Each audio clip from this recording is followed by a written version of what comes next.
atau bab sholat nggak ada? Nggak ada.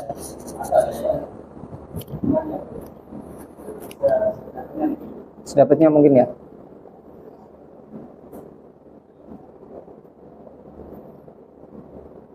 Wala yu'fa an syai'in minan najasat illal yasirah. Boleh dibaca illal yasira, boleh illal yasiri. Kalau illal yasiri berarti dia jadi tabi, jadi badal dari syai'in. Jadi ketika salah satu dari benda dia itu kejatuhan najis dan najisnya itu sedikit, itu dia itu dimakfu. Artinya gini, status daripada najis tersebut tetap dihukumi najis. Semisal ini kejatuhan kejatuhan bangkai lalat di sini. Terus lalat kan biasanya dia itu nggak ada darahnya ya. Nah, di sini lalat ini tetap disebut sebagai bangkai dan dia tetap disebut sebagai najis. Akan tetapi najisnya yang makfu. Nah, seperti itu.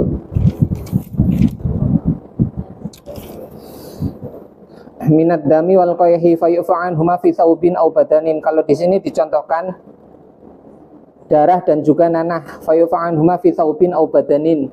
Entah itu darah nanahnya dia itu jatuh pada pakaian yang kita kenakan atau jatuh pada badan. Watasihu as-sholatu ma'ahuma. Semisal saya itu ada gudik misal, atau ada gudik yang gampang atau gatal-gatal di tangan, dia itu sedikit, dia itu tetap disebut najis, akan tetapi dia ma'fuun anha dan dia boleh dibawa untuk melaksanakan ibadah seperti halnya sholat ataupun tawaf. Nah, seperti itu.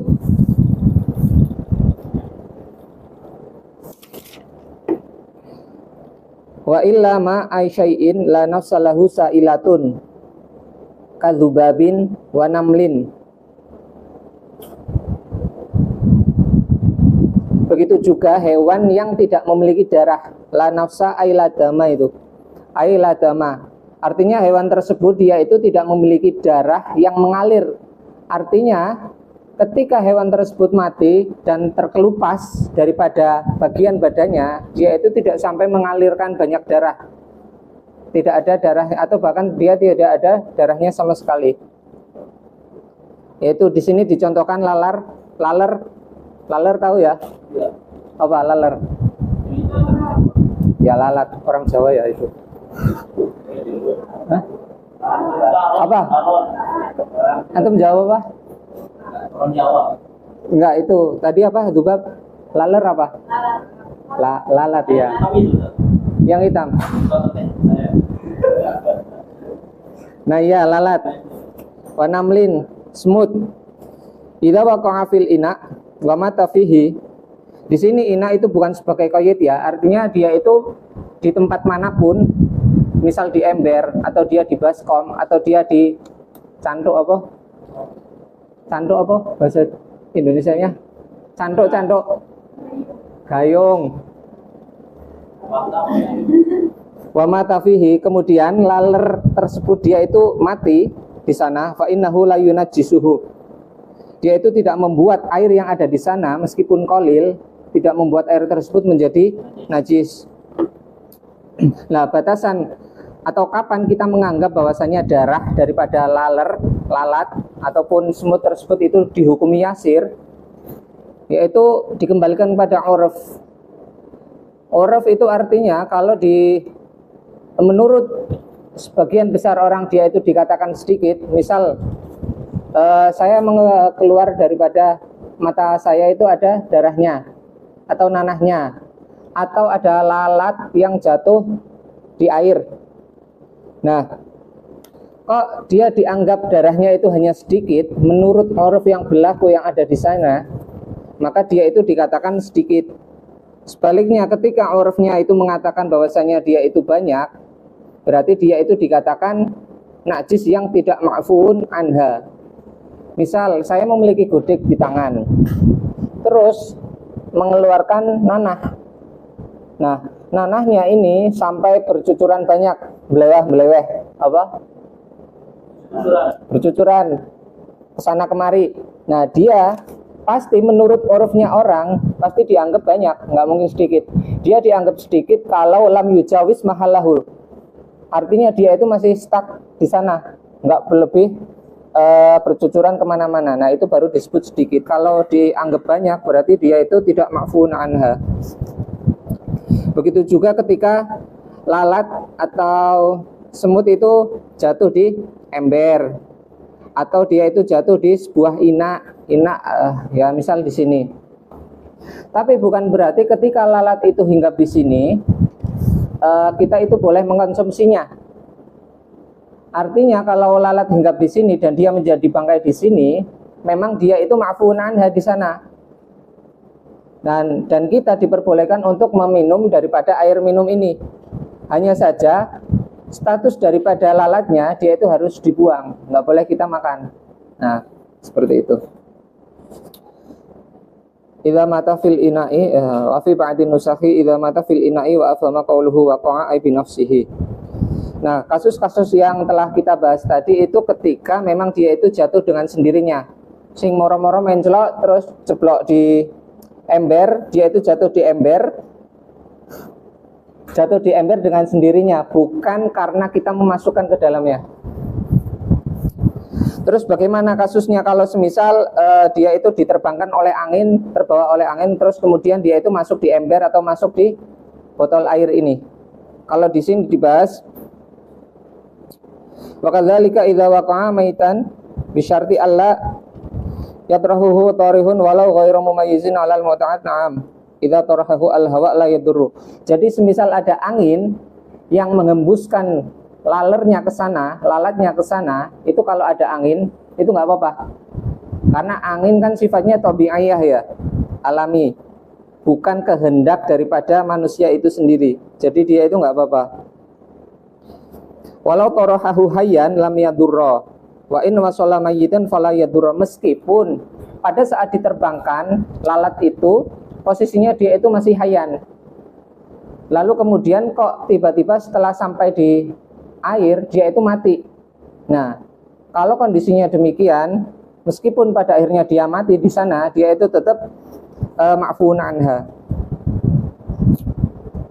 Kecuali kalau bangkainya laler dia tersapu oleh angin, bangkainya tersebut itu statusnya memang sudah mati di sana, lalu dibawa oleh angin, dihembuskan masuk ke sana, baru dia itu nggak boleh. Terus wa fama qawluhu waqa'a ay bi nafsihi ay annahu law turiha mala nafsalahu sa'ilatun fil ma'i darra. Artinya kalau lalat tersebut kita cemplungkan, kita jatuhkan dengan diri kita sendiri, kita sengaja memasukkan ke dalam botol air, nah itu baru yang nggak boleh. Wa huwa majazama bihi ar-rafi'i fi syarhi as-shaghir wa lam yata'arrad li hadhil mas'alah fil kabir. Itu cuma pembahasan mengenai Imam Rafi'i. Di dalam kitabnya beliau itu tidak memaparkan pembahasan demikian. Wa idza kathurat maitatu ma la nafsalahu sa'ilatun wa ghayyarat ma waqa'at fihi najasathu. Nah, pembahasan tadi itu ada qaid. Ketika bangkai tersebut itu jatuh pada botol ini, misal bangkainya itu dianggap secara uruf itu banyak. Kalau satu dia itu kan masih sedikit ya, satu lalat. Tapi kalau dia itu menurut uruf sudah banyak, misal katakan 10, 15, dia itu kan sudah banyak. Nah, wa ghayyarat ma waqa'at fihi najasathu. Terus kemudian dia itu merubah daripada status air tersebut, entah itu merubah status dari warnanya, rasanya, atau apa? Atau baunya, maka status air tersebut nggak boleh digunakan. Berarti dia tidak suci dan mensucikan. Wa idza nasha'at hadhil maitah minal ma'i kadudi khallin wa faqihatin lam tunajjishu qat'an. Beda halnya ketika ada sebuah Kalau di sini dicontohkan dudi kholin itu apa?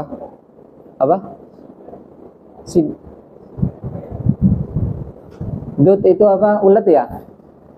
Ulat yang selalu nempel pada apa? Cuka tahu ya? Cuka. Ya, dia itu memang hidupnya, tumbuhnya, semisal dia itu di sana. Kayak binisbati air, semisal ada apa? Biasanya air lumut. Ya, lumut. Nah, kalau lumut dia itu kan tumbuhan bukan dia? Tumbuhan. Dia itu kan hidupnya memang selalu berdampingan dengan air. Nah, kalau di sini dia itu cuka ulat ulat yang selalu ada pada cuka. Nah, atau yang ulatnya itu tumbuh di dalam buah. Semisal kita membelah semangka, kemudian di sana ada ulat, tapi ulat itu sudah menyatu. Ya, sudah menyatu dan tidak bisa dipisahkan. Nah, kalau kondisi demikian, dia itu tidak membuat makanan tersebut menjadi najis, tidak membuat buah tersebut menjadi najis.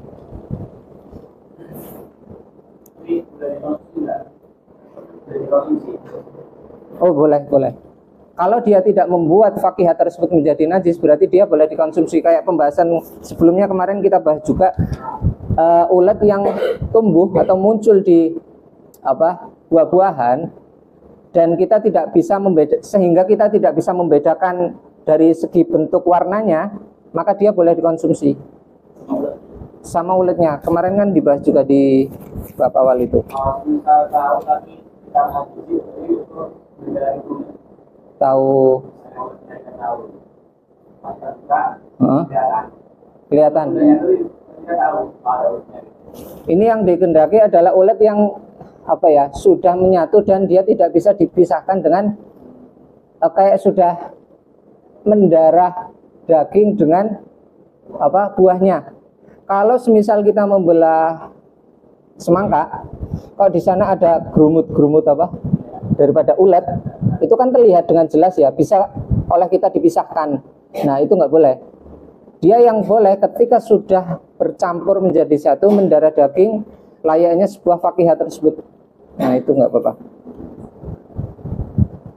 Ustadzna ma'adzukirahuna masailu madhkurah fil mabsutat sabaqa ba'daha fi kitab taharah. Di sebagian mustasnayat tadi, maksudnya pengecualian yang makfu, pengecualian najis tersebut ada pembahasannya sebagiannya di kitab taharah. Wal hayawanu kulluhu tahirun illal kalba wal khinzira wa ma tawallada minhuma aw min ahadihima. Semua hewan itu dihukumi suci. Semua hewan itu dihukumi suci. Terus di sini di tengah diterangkan wal murad bil jamat wa kadza al jamat kulluhu tahirun illal muskira. Wal murad bil hayawan, yang dikehendaki dengan hayawan adalah malahu ruhun. Wal murad bil jamat ma laisa bi hayawanin wala asli hayawanin wala juz'i hayawanin wala mungfasilin an hayawanin. Ya, kita tahulah itu artinya, definisi itu. Intinya yang namanya hewan, dia itu memiliki roh. Terus muncul sebuah masalah, wa aslu kulli hayawanin wa huwa al-mani wal ulqah wal mudghah.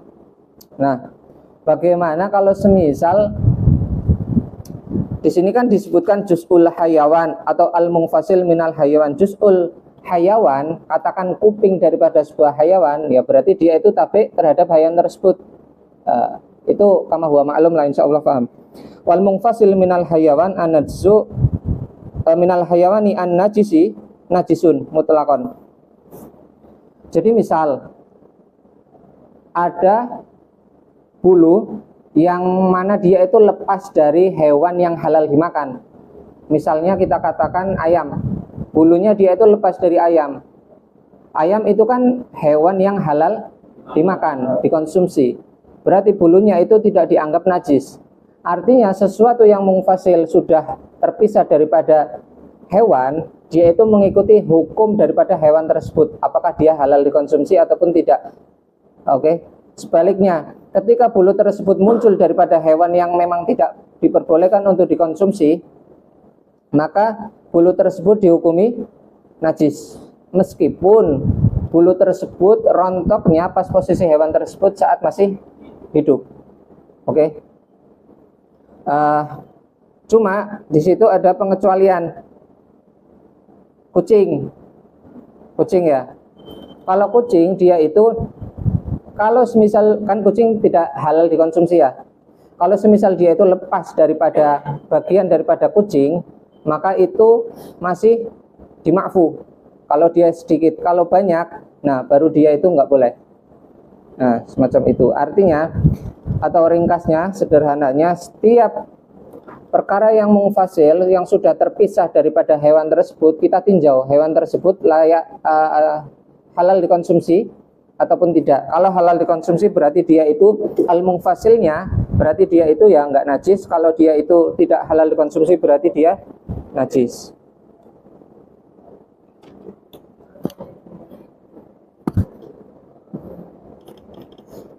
Terus muncul pertanyaan, bagaimana kalau dokter hewan? Padahal dia menangani berbagai macam hewan. Kalau semisal kita kasusnya gini, kalau dia itu tadi kan kita bahas masalah kucing ya. Kalau dia bulunya sedikit lepas daripada kucing, meskipun posisi kucingnya masih hidup, maka dia itu kalau sedikit dihukumi ma'fu, kalau banyak dia itu najis. Nah, cuma kalau dia itu memang bekerjanya di sana dan dia selalu muamalahnya dengan kucing, ya dokter kucing atau dokter hewan, banyak sekalipun dia itu juga merupakan sebuah pengecualian. Nah, semacam itu. Paham ya? Nah, cuma yang di sini tidak bisa ditolerir adalah al-kalba wal khinzir wa ma tawallada minhuma aw min ahadihima ma hayawanin thahir. Anjing ataupun babi ataupun yang tawallada minhuma, hasil persilangan dari keduanya, ma hayawanin thahir.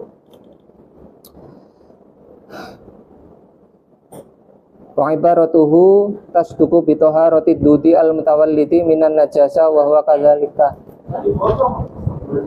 Ya, apa? Mau minum?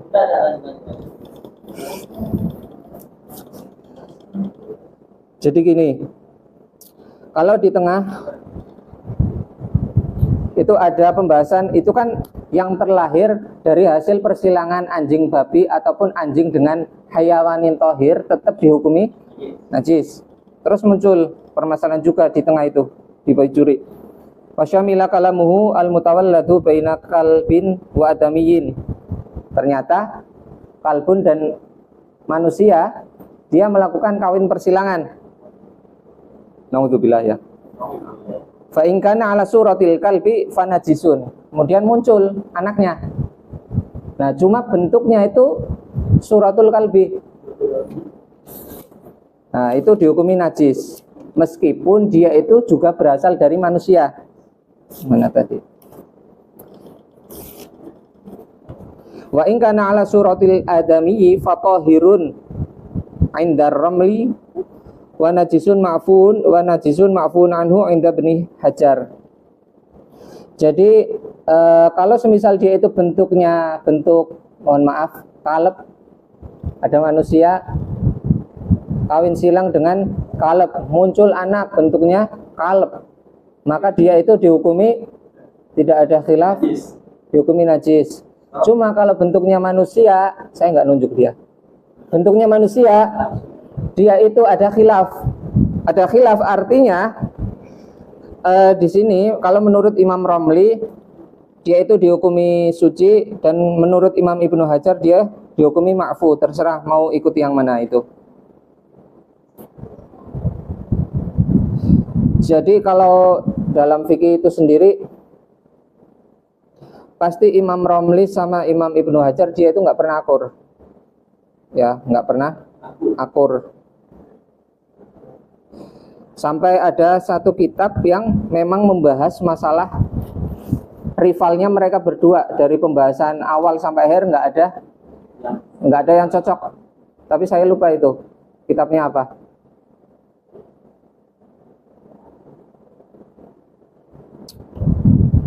Terus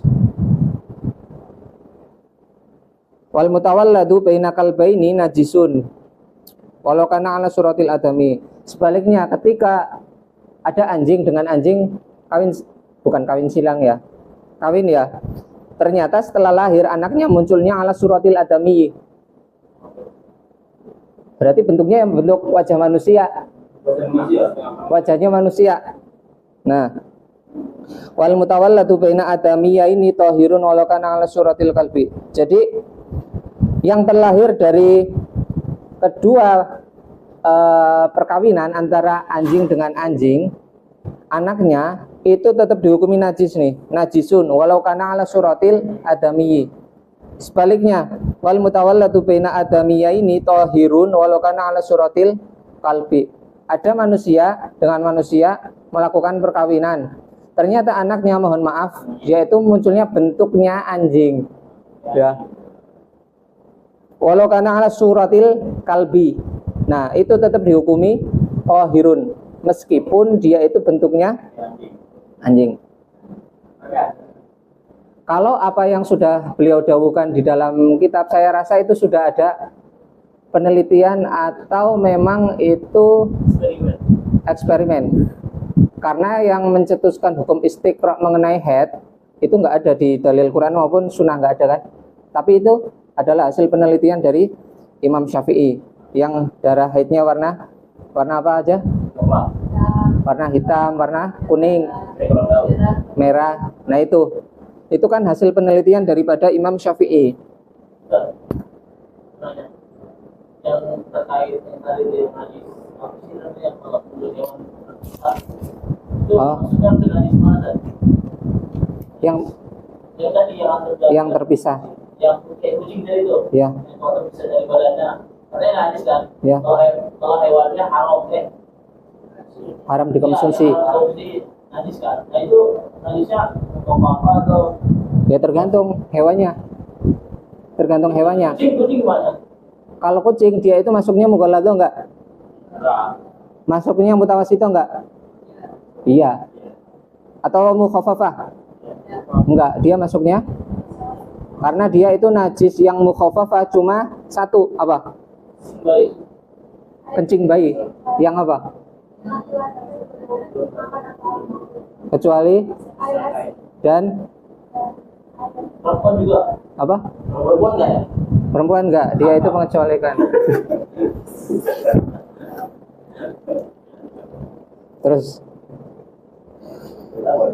wal maitatu kulluha najisatun illa samaka wal jarada wal adamiyya wa fi ba'din nusakhi wa ibna adama ay matatu kullin minha fa innaha tahiratun. Ada najis yang dikecualikan, yaitu samak, jarad, dan jarad itu belalang, samak ikan, adami berarti manusia, bangkai manusia. Wa yusalu al-ina'u min wulughil qalbi wal khinziri sab'a marrat bima'in tahurin ihdahuna mashubatun biturabi at-tahuri ya'umu al-mahalla al-mutanajjisah. Udah pernah praktek yang najis mughalladh di sini? Kok saya sering kena ya?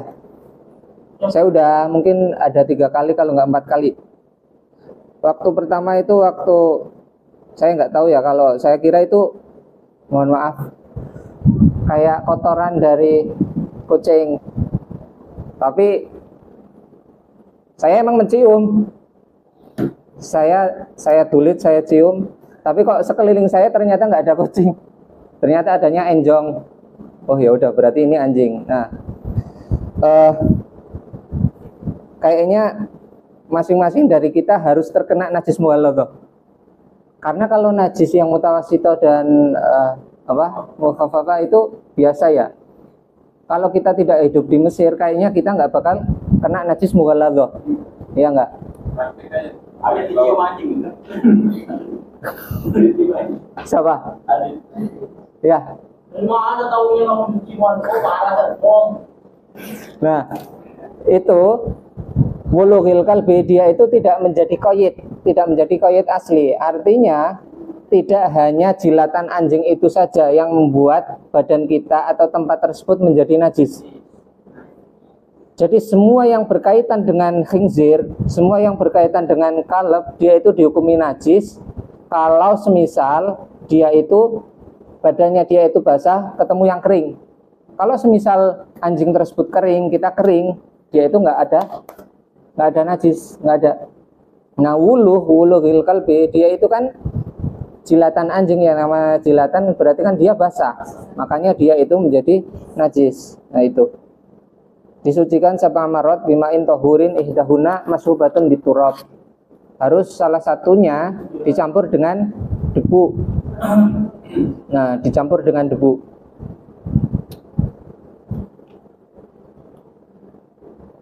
Dari semua pembahasan najis itu tidak boleh kita langsung mengejurkan air apa?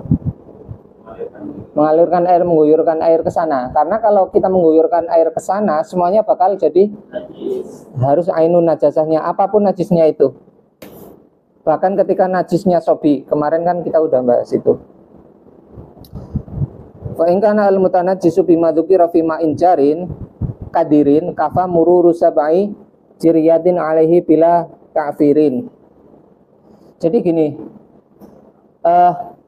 debu yang bisa untuk kita gunakan untuk mensucikan najis mughalladzah, sekiranya debu tersebut itu mengandung mengandung gubar, di mana dia itu ketika dicampur dengan air tersebut menjadi keruh.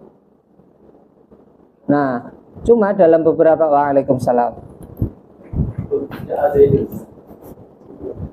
beberapa kasus ada air yang tidak memerlukan untuk ditambahkan sebuah debu.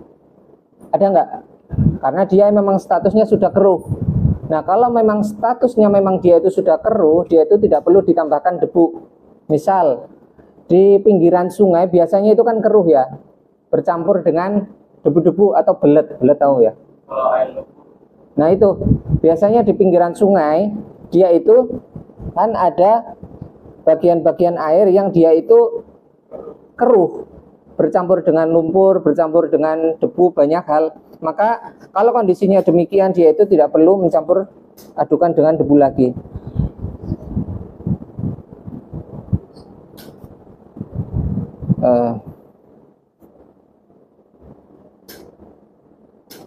Nah, ini yang dikendaki dengan turab di sini, walau bil quwa fayujziatin wa tiful warram an-na'im alladzi lahu gubar, yang ada gubarnya yukat biru al-ma'a, di mana sekiranya turab tersebut ketika memang dicampur adukan dengan air, dia itu membuat air tersebut menjadi keruh. Keruh, paham ya? Bedakan antara keruh dengan air yang dicampur turab hanya berdampingan dengannya, kayak berdampingan, tahu ya? Semisal ada turab yang sifatnya dia itu dimasukkan ke dalam air, cuma dia itu tidak membuat air tersebut menjadi keruh. Turab tersebut hanya masuk ke dalam air tersebut yang ketika dilihat dia itu cuma kayak berdampingan dengan air. Itu kan berarti dia status airnya tidak keruh. Nah, itu nggak bisa. Harus yang membuat air tersebut menjadi keruh dan kayak sudah bercampur aduk menjadi satu.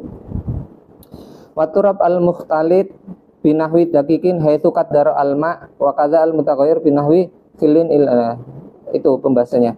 Terus yang nggak boleh itu apa? Sabun itu nggak bisa. Airbor. Saya belum pernah lihat kalau airbor. Oh, itu tempat antum aja mungkin adanya. Itu kayak begitu jadi ada termosnya kayak kalau udah bercampur sang kuning sama yang kuning itu udah.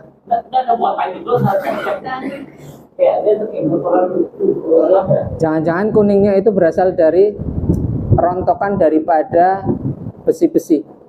Bukannya Bukan. karena Memang tadi ya ada yang bilang memang dia berdampingan Kalau memang dia itu memang berasal dari airnya itu memang sudah bercampur dengan turab yang memang dia itu bisa membuat yukat biru alma, ya itu nggak apa-apa. Tapi saya tasawurnya nggak bisa, soalnya saya belum pernah lihat itu. jadi kuning gimana gitu. kayak Ya, Terus ya, kan wa idza lam tazul ainu an najasa al qalbiyah illa bisitin masalan husibat kulluha waslatun wahidah. Kalau kita membersihkan ainun najasah daripada benda yang terkena najis atau mahal yang terkena najis,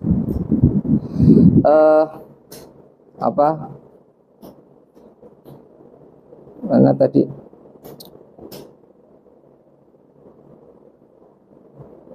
Nah,